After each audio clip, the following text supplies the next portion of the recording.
দর্শক, এই মুহূর্তে এভারকেয়ার হাসপাতালের সামনে আছেন সহকর্মী হাসনাত জুবায়ের। সরাসরি কথা বলছি তার সঙ্গে। জুবায়ের, বিএনপি চেয়ারপারসনের শারীরিক অবস্থার সর্বশেষ কি তথ্য আছে আপনার কাছে?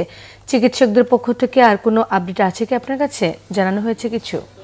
সোমা, যেমনটি জানেন যে গত 23 নভেম্বর থেকে অসুস্থ হয়ে রাজধানীর এভারকেয়ার হাসপাতালে চিকিৎসাধীন অবস্থায় রয়েছেন বিএনপি চেয়ারপারসন এবং সাবেক প্রধানমন্ত্রী বেগম খালেদা জিয়া।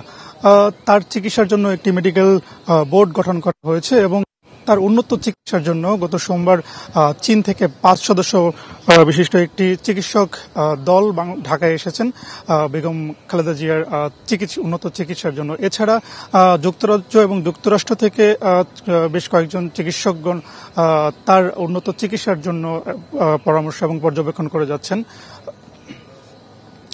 এদিকে মধ্যরাত পর্যন্ত রাজধানী এভারকেয়ার হাসপাতালের সামনে বিএনপির নেতাকর্মীদের দেখা গিয়েছে। তারা বেগম খালেদা জিয়ার শারীরিক অবস্থা সম্পর্কে জানার জন্য এখানে অবস্থান করছিলেন। এছাড়াও আমাদের কাছে তথ্য রয়েছে বিএনপির বেশ কয়েকজন শীর্ষস্থানীয় নেতা বেগম খালেদা জিয়ার শারীরিক অবস্থা জানার জন্য এবং তাকে দেখার জন্য মধ্যরাতে রাজধানী এভারকেয়ার হাসপাতালে এসেছিলেন।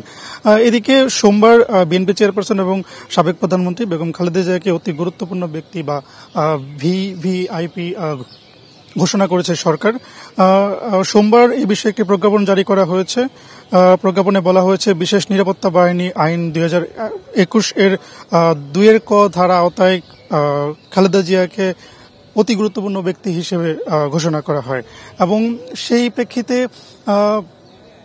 সোমবার মধ্যরাত থেকেই রাজধানী এভারকেয়ার হাসপাতালের সামনে পুলিশ মোতায়েন করা হয়েছে এবং ব্যারিকেড বসানো হয়েছে। বেগম খালেদা জিয়ার নিরাপত্তার জন্য দেখা গিয়েছে যে এখানে সন্ধ্যা থেকেই পুলিশ অবস্থান করছে এবং মধ্যরাতে এখানে ব্যারিকেড বসানো হয়।